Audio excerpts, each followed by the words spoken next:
Most people are gardening the hard way. They keep planting every season, starting over again and again, putting in more work for the same results. But some plants don't work like that. You grow them once, and they keep producing year after year. Less effort, more food. In this video, you'll discover 15 powerful plants that can completely change the way you grow food.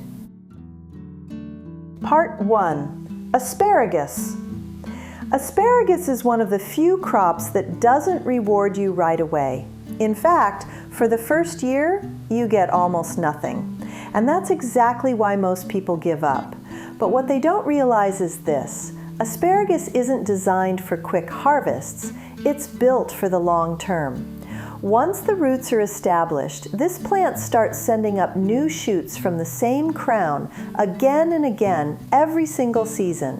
You don't replant it, you don't start over, you simply come back and harvest what it gives. And over time, it actually produces more. That's what makes asparagus powerful. It turns one planting into years of food. 2. Rhubarb.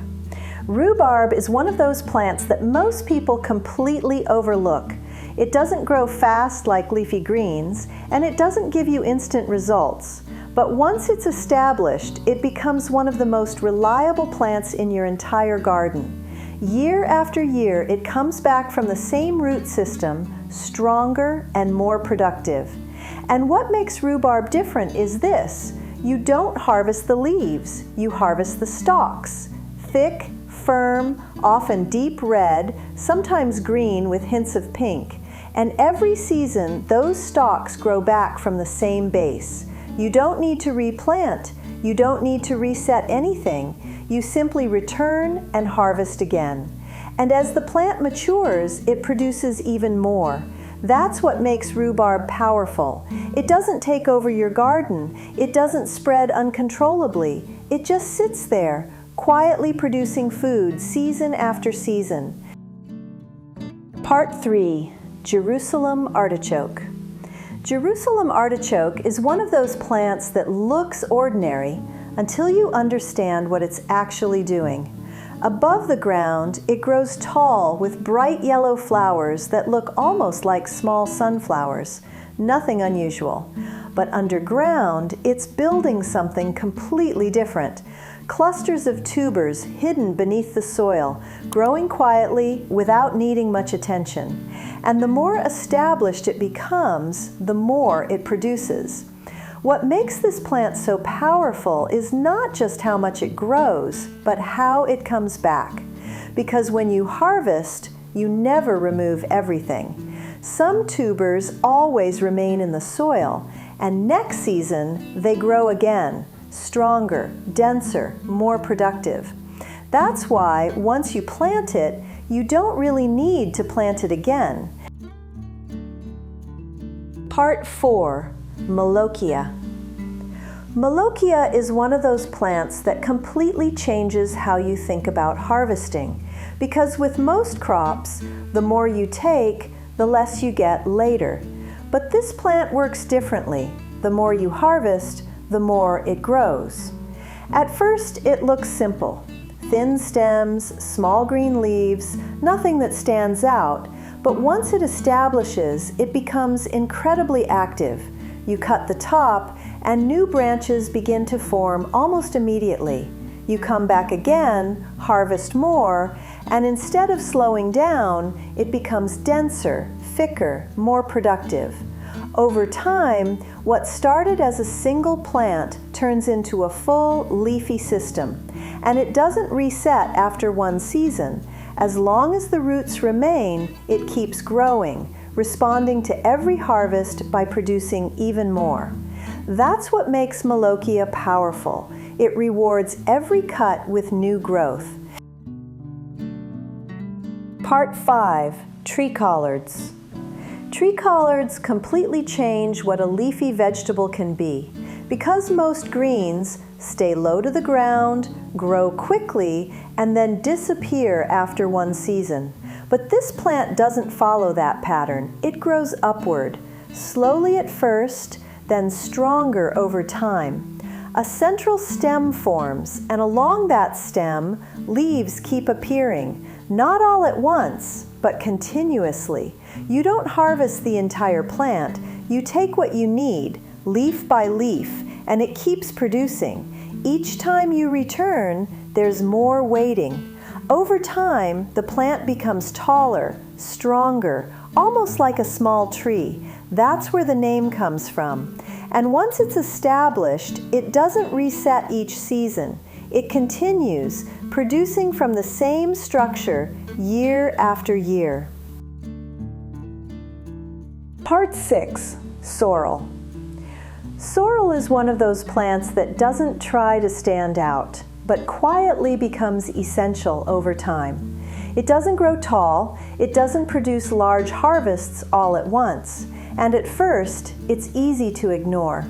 But once it's in your garden, it stays. Year after year, new leaves keep forming from the same base. Not in bursts, but in a steady flow. You take a few leaves, and a few days later, there are more. You harvest again, and it responds the same way. Calm, consistent, reliable. While other plants are still recovering or waiting for the right conditions, sorrel is already growing, already ready. Over time, it becomes one of the most dependable sources of greens you have, not because it produces the most, but because it never really stops. Part 7. Lovage. Lovage is one of those plants that surprises you. Not because of how it starts, but because of what it becomes. At first, it looks small, almost like parsley, low, simple, easy to overlook. But then it grows, taller, stronger, and suddenly it's no longer a small herb. It becomes a full structure, a plant that keeps producing from the same base again and again. You cut a stem and more appear. You harvest leaves, and it responds by growing even thicker. Over time, what started as something small turns into a constant source of fresh greens, without needing to be replanted. That's what makes lovage powerful.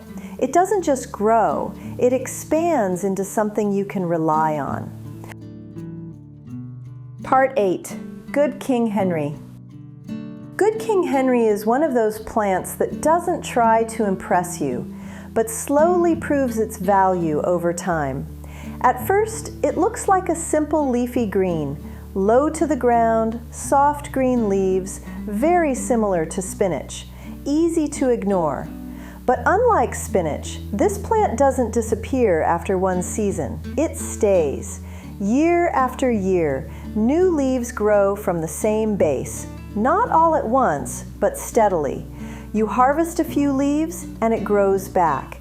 You return again and there's more waiting. Over time, it becomes something you can depend on, not just for one harvest, but for many seasons. That's what makes it different. It takes something temporary and turns it into something lasting.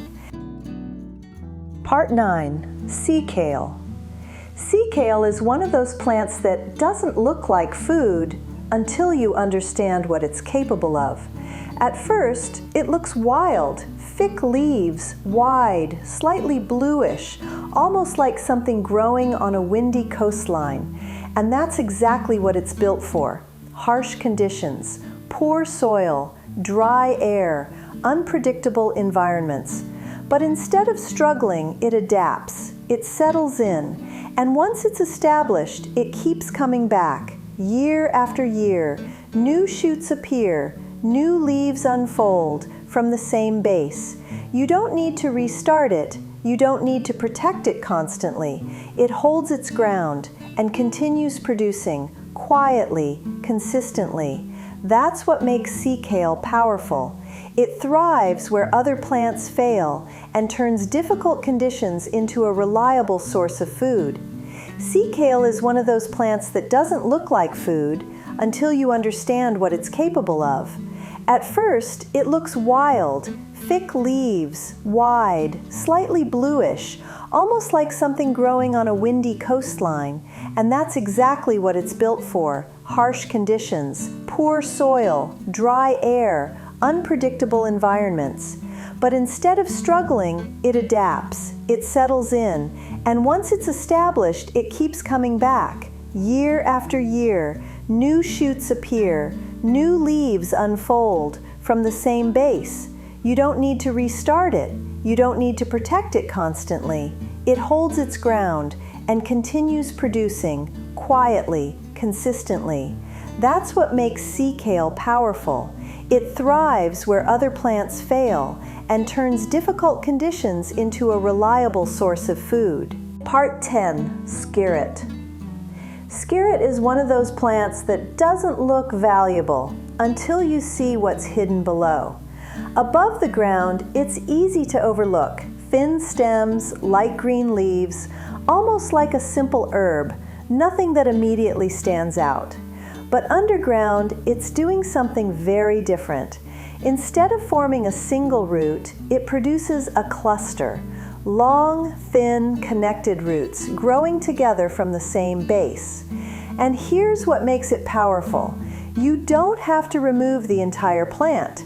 You can harvest part of the roots and leave the rest behind, so it keeps growing and keeps producing from the same plant season after season. Over time, it becomes a steady source of food without ever needing to be replanted. Part 11, Yacon. Yacon is one of those plants that doesn't look impressive at first, but hides something much more valuable beneath the surface. Above the ground, it grows tall, strong stems, broad green leaves, almost like a wild sunflower. It looks like something you wouldn't think twice about. But underground, it's building something very different. Large, elongated tubers, smooth, juicy, completely unlike potatoes. And the more time it has, the bigger those tubers become. But what makes Yacon truly powerful is how it continues. Because when you harvest, you don't remove everything. At the base, small crown pieces remain in the soil, and those crowns become new plants. Next season, they grow again, stronger, more productive, from the same root system. That's why once you plant it, it keeps coming back without needing to start over. Part 12, Perennial leek. Perennial leek is one of those plants that quietly multiplies without you even noticing it first. In the beginning, it looks just like a normal leek. Long green leaves, a pale white base, nothing unusual. But over time, something changes. Instead of growing as a single plant, it begins to divide. New shoots appear right next to the original one, then more and more. Slowly, one plant becomes a cluster, and that cluster keeps expanding. You can harvest part of it, pull a few stems, and leave the rest behind. And it doesn't slow down. It keeps growing, filling in the space, replacing what you take, year after year from the same root system. That's what makes perennial leek powerful. It doesn't just grow, it multiplies into a self-sustaining patch. Part 13, Chinese artichoke. Chinese artichoke is one of the strangest plants you can grow because what you see above the ground doesn't match what's happening below. On the surface, it looks small, low to the ground, simple green leaves, almost like an ordinary herb, nothing that draws attention. But underground, it's producing something completely different. Small white tubers, twisted, segmented, almost like tiny chains or coiled shells. And once you start harvesting, you notice something important. You never get all of them. Some always remain hidden in the soil, and those remaining pieces grow again. Next season, they return. More spread out, more numerous, slowly expanding beneath the surface.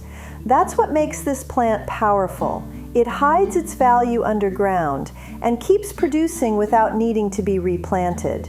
Part 14, American Groundnut Vine.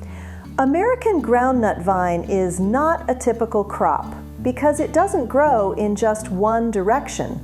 Above the ground, it climbs, a thin, flexible vine wrapping around anything nearby, slowly reaching upward.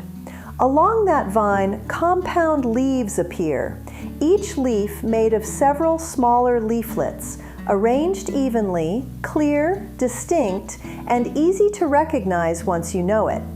Then, as it matures, it produces clusters of flowers, dark reddish, brownish purple, shaped like pea flowers, hanging slightly downward from the vine. But the real value is hidden below. Underground, it doesn't form a single tuber, it creates a chain. Multiple small tubers connected one after another like beads linked together. And when you harvest, you will never remove them all. Some always remain in the soil, and those remaining tubers grow again.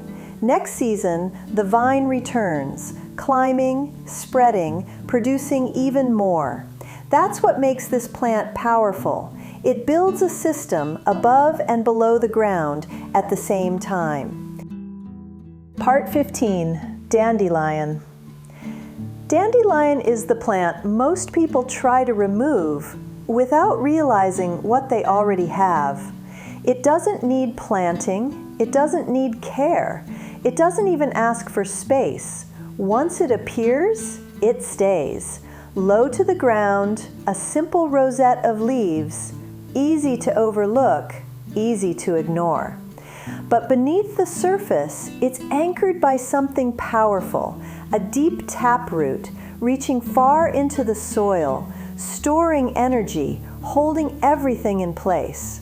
You cut the leaves, they grow back. You remove part of the plant, it returns, again and again and again. That's what makes dandelion different. You don't grow it, it grows itself. And while other plants depend on you, this one keeps producing on its own, quietly, relentlessly, year after year. Dandelion is the plant most people try to remove without realizing what they already have. It doesn't need planting, it doesn't need care, it doesn't even ask for space. Once it appears, it stays. Low to the ground, a simple rosette of leaves, easy to overlook, easy to ignore. But beneath the surface, it's anchored by something powerful, a deep taproot reaching far into the soil, storing energy, holding everything in place. You cut the leaves, they grow back. You remove part of the plant, it returns, again and again and again. That's what makes dandelion different. You don't grow it, it grows itself. And while other plants depend on you, this one keeps producing on its own, quietly, relentlessly, year after year. Now, you've probably noticed something. None of these plants behave like normal crops. You don't plant them every season. You don't start over. They stay, they grow back. They keep producing from the same roots year after year. And once you begin to build your garden this way, everything changes. Less work, more consistency, and food that doesn't depend on constant replanting. So the real question is, which of these plants would you actually grow first?